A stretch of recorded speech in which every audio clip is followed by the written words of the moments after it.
تعویذ رہنا اللہ حفاظت کرنے کے لیے، ایسا ہے؟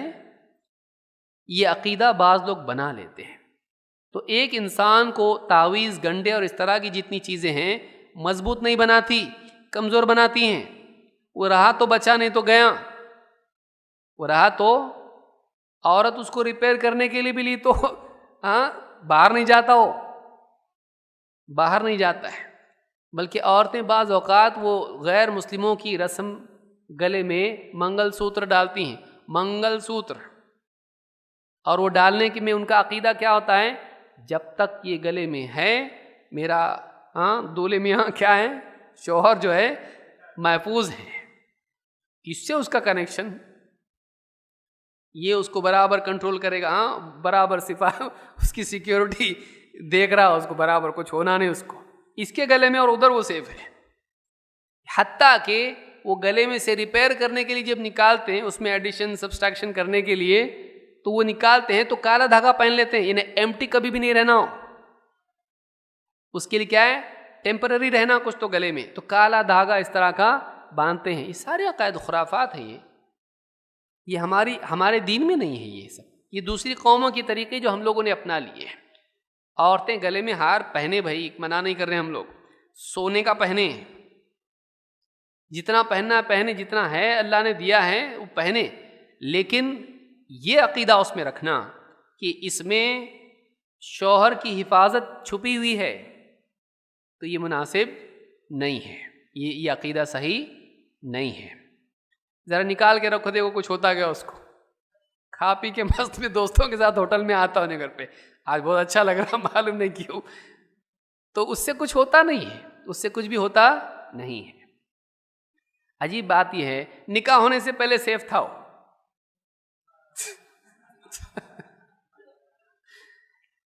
نکاح تو ہوا نہیں تھا، اچھا نکاح ہونے کے بعد خطرے میں آیا ہو۔ اب آپ خود سوچو کیا ہوا، خطرہ آپ پیدا کس سے ہوا؟ اس کو